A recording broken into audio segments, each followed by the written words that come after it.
this video, I want to once again talk about the storyline for Modern Warfare 3 Zombies, as there is apparently going to be an Outbreak 2.0 mode if you've been paying attention to rumors. Of course, this is just a rumor, this isn't confirmed, however it is coming from Insider Gaming, who have proven to be very reliable, but we're not sure if this will end up being called Outbreak 2.0 or just Outbreak, or whether it'll have a new name entirely. However, whatever the mode is, it's basically Outbreak 2.0, and we know nothing about gameplay details thus far, so all we can really do is speculate on the storyline. And as you know, Season 5 for Modern Warfare 2 is going to be coming a lot sooner than we expected on August 2nd, according to the Battle Pass end date of Season 4. So Season 4 is going to be a pretty short season, and we'll be seeing the fourth and final episode of Raids in 2 or 3 weeks, and apparently the reveal event for Modern Warfare 3 is going to be done via a live event inside of Warzone, and it's going to be happening at the beginning of August, potentially even August 1st, according to Insider Gaming. But again, this is just a leak, this is just a rumor, it's subject to change. We'll have to wait and see what actually happens and wait for official announcements. So with the fact that Season 5 is apparently not going to have a raid, we will instead be seeing a Haunting of Al Mazrah event. Finally, we're going to be seeing a Halloween event again. The one that we got inside of Modern Warfare 2019, as well as Black Ops Cold War, was amazing, but unfortunately, we didn't get one with Vanguard because Modern Warfare 2 released a bit sooner than usual, so it kind of filled in that gap, and there wasn't really room for a Haunting event that year, which was unfortunate because I think the Haunting events have been some of the most fun inside of Warzone and just the mainline Call of Duty games, and I wonder what they have planned this year. But the reason why I want to be talking about this Haunting event this year is because I think it pertains to zombies, because within the original Haunting event, the first one we got on Verdansk, we of course saw zombies introduced to the map. We saw a zombies mode, which was kind of like a bigger version of infected, and the zombies were just spread by infecting you, and the zombies of course had various different superpowers such as boost jumping and stunning, and yeah, it was a really fun mode. And then with the Black Ops Cold War version, we didn't see a zombies version, however it was essentially the same mode, but the zombies were just reskinned as ghosts. And then of course we didn't see one for Vanguard, but I think for this Haunting event this year, we're probably going to see the return of zombies inside of Warzone, and even potentially the multiplayer side of things, maybe via an LTM. And I think this might be done to try and hype up and tease the return of zombies with Outbreak 2.0 in Modern Warfare 3. If the main game is going to be revealed via Warzone, I would love to see zombies also revealed via Warzone. I remember back in the day, a lot of people thought that zombies inside of Black Ops Cold War would be revealed inside of Warzone, because during the initial reveal events for Black Ops Cold War that was again inside of Warzone, there was various teasers leading up to it, and we saw various hints towards zombies. There was 115 even mentioned, and it was very odd that we didn't end up seeing a zombies event to tease Black Ops Cold War. And it makes perfect sense with the fact that we're going to be seeing a Haunting event this year for zombies to finally come back. And I also think that this might tie into what we saw in the past on Rebirth Island, because I want to reanalyze a little bit of the storyline surrounding this potential Outbreak 2.0, and that's what I want to come on to in a little second. But before I get into that, I first have an amazing game to let you be aware of, but make sure to stay tuned because I have some very juicy storyline information to discuss in a second pertaining to Outbreak 2.0. I'll see you in a sec.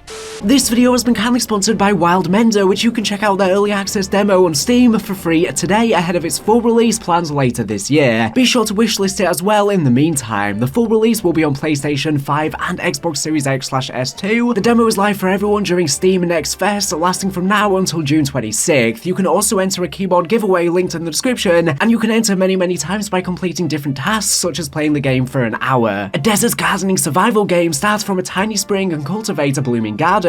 Explore a vast world amid the sands and uncover its mysteries. Can you defend against the relentless forces of nature and mysterious wraith corruption to bring life to a dying world? Bring this deserted world back to life. Explore the vast desert alone or with friends. Collect plants and bring them back to your garden to thrive. Craft new tools and use them to shape the earth. And channel water to your plants. Delve into the mysteries of a fallen civilization and discover their magic. Befriend animals, spirits, and seek out the gods to help you defend the land from the vicious wraiths who seek to corrupt it. It's up to you you to save the world one seed at a time. Turn the desert green. With the tools you crafted, set out to grow a little oasis in the middle of a vast desert into your own thriving garden. Plant seeds, dig canals, nurture your plants, craft useful and beautiful structures, harness magical essence, protect against the forces of nature, and more. You'll have plenty of space and choices to create the garden of your imagination. Acre by acre, you'll reclaim the desert and reforest the world. Explore, forage, and survive. Explore the desert around you. It is not as barren as you think. Forage for seeds and resources, store them for a long journey, or bring them back to your garden. The choice is yours. Manage your food and water carefully as you journey through the dunes, the drained and salted sea, the poisoned canyons, and the cold and distant mountains. The farther you adventure, the greater the peril and rewards. Rare minerals, exotic plants, adorable creatures, and ancient spirits await your discovery. Uncover the mystery. What happened to this world? How did everything go wrong? How did the life-draining race corrupt the land? Journey to the temples of the gods, learn their stories, rediscover arcane magic, unlock powerful weapons, tools, and abilities to help you defeat the wraiths, free the gods, and breathe a new life to the world. The demo currently only features solo, but the full version will have up to 4-player online co-op multiplayer. Invite up to 3 of your friends to your garden online, work together to tend your flourishing garden, share resources and survive together, adventure with friends through the lonely desert, fight together against dangerous wraiths, but don't forget, with more hands to your garden, you'll have more mouths to feed. Customize your garden and looks, just let nature take its course or style the garden to your liking. Craft structures and tools to decorate and shape the terrain, build bridges over canals, a footpath dotted with lanterns, stucco walls with a gate, magical sigils that return bees to your garden, a streaming waterfall with a pool below, and more. Craft a loom and weave a variety of outfits to travel the desert in style. Dozens of plant species to cultivate and grow, each with a variety of cultivars to be discovered, 50 plus craftable structures and tools to build and manage your perfect garden, 75 plus unlockable perks and ability upgrades, a procedurally generated world for a unique challenge every replay, a day and night cycle, plants thrive and grow in the sun whilst ghosts roam the cool nights. There's a variety of outfits for your character, there's difficulty settings and game modes that can be adjusted on the fly, so be fast and download the Wildmender demo today, and don't forget to wishlist it on Steam whilst you wait for its full release.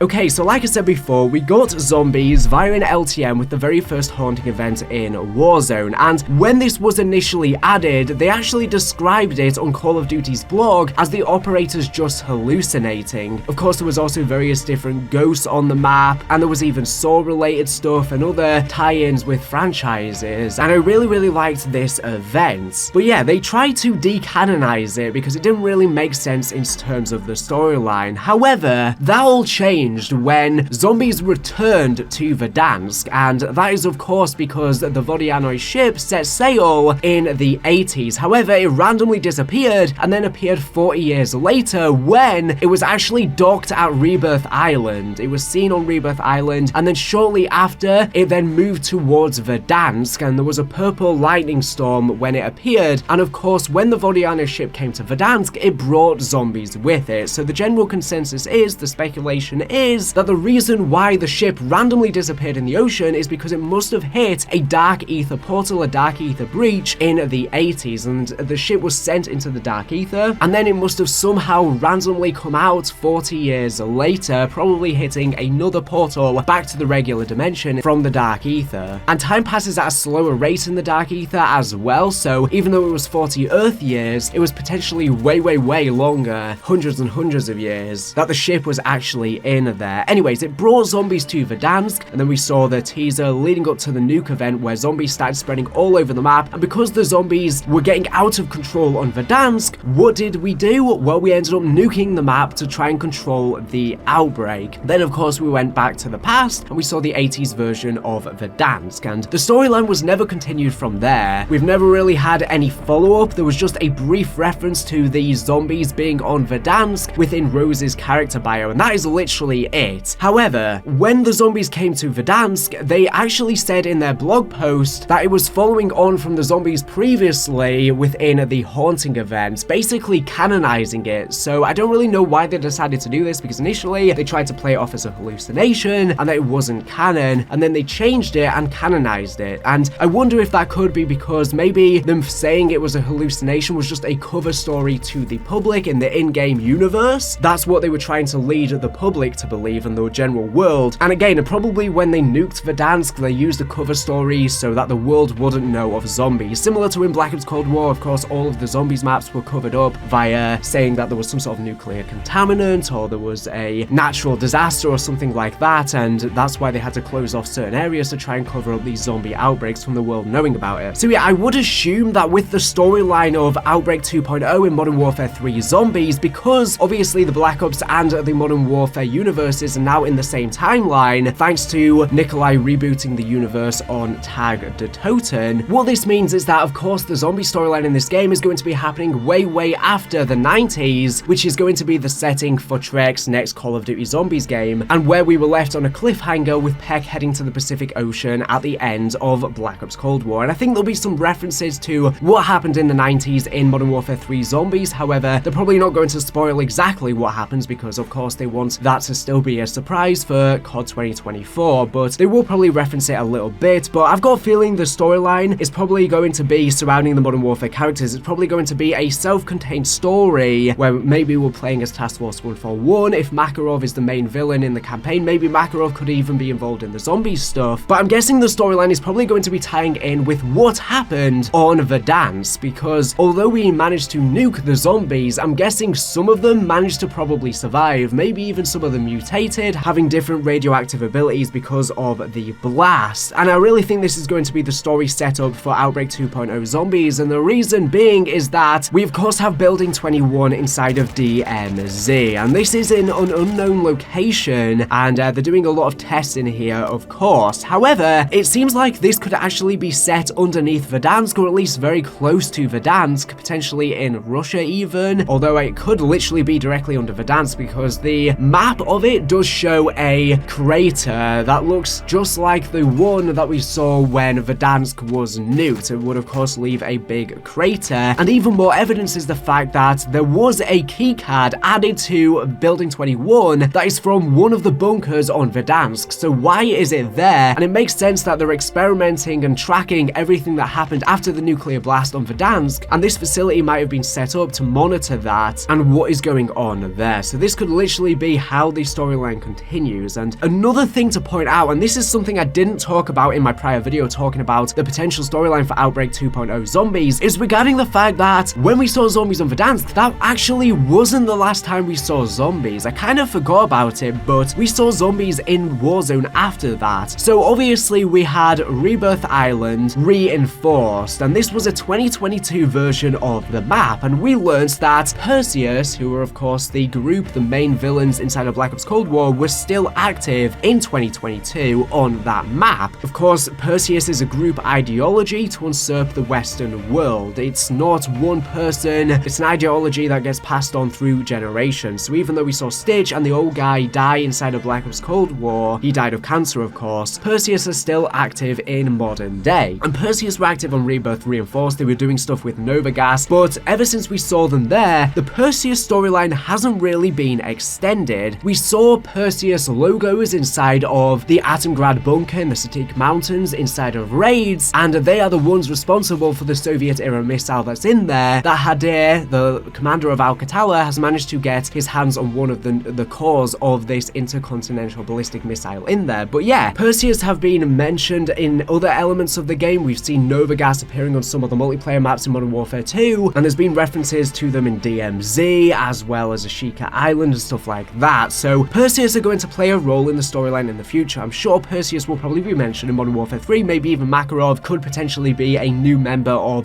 Perseus. And yeah, I don't know what role they're going to play in Modern Warfare 3, but maybe Perseus's role is going to be more to do with the zombie stuff. And the reason why I say this is because, like I said, Perseus were up to stuff on Rebirth Island, and like I said before, the Vodianoi ship was at Rebirth Island. Maybe even Perseus could have been the reason for the disappearance of that ship. Maybe they did something to open up a portal, open up a gateway, and that could be it. But maybe the experiments they've been doing with Nova Gas on the island in present day in 2022 could have something to do with zombies, potentially combining Nova 6 with Element 115. This has actually been done before in the original Black Ops. There's information about it in the terminals. Even in COD Online zombie storyline, there was stuff to do with that, and even in COD Mobile storyline, there was stuff to do with 115 and Nova 6 gas being combined. I even think Nightmares, the zombies campaign in Black Ops 3, even had that in the storyline as well. So maybe they were doing something like that. But after we nuked Verdansk, which happened in 2021, we of course saw the nuclear blast on Rebirth Island, and then we didn't really know what happened after that. But then suddenly in 2022, we saw a special mode which was Rebirth of the Dead. So zombies managed to make their way UK over to Rebirth Island in 2022. This was actually part of Operation Reanimated, which happened on July 2022, and when Verdansk was nuked and we were on Rebirth Island, of course that took place on April 21st and 22nd, and of course we then had to extract from Rebirth Island and make it out of there. But zombies did manage to make their way to Rebirth Island, which means that we didn't manage to kill them off on Verdansk. They managed to spread to Rebirth, which isn't set too far out on the coast of Verdansk. And if Perseus were up to stuff before the zombies managed to get there, they likely knew about the zombies and they likely were up to something to do with those zombies. So yeah, I'm guessing the fact that we saw Rebirth of the Dead probably has something to do with the Modern Warfare 3 Zombies mode. I would imagine so. And I really think Perseus may be involved with the zombie storyline within this future game. And we do know that Taskforce 141 do know of Requiem. They do know of the zombies because Ghost was actually reviewing documents and he wrote what the F is the Department of Requiem. This was intel we saw in Warzone. So Taskforce 141 did start to uncover some remnants of evidence of zombies. Now, of course, this was all the way back in 2020 when they found this piece of intel. So by the time that Modern Warfare 3 swings around, which will probably be taking place in parallel with the real world in 2023/2024, they will likely have figured out everything regarding zombies by then. I'm telling you, Rebirth of the Dead has to be key to the zombies storyline in Modern Warfare 3 Zombies because that's the last time we saw zombies inside of Modern Warfare games. Perseus have to be involved as well. So how this is all going to tie together, I don't know. Like I said, I have no idea whatsoever at all, especially with Perseus being responsible for the Atomgrad bunker, and what Hadir is up to, we're still unsure as well. So we'll have to find out in the final episode of Raids. But that's everything I wanted to talk about in this video. Thank you for watching the video. Make sure to subscribe if you're not here for the latest and greatest Call of Duty news and information. So anyways, thank you for watching, and bye.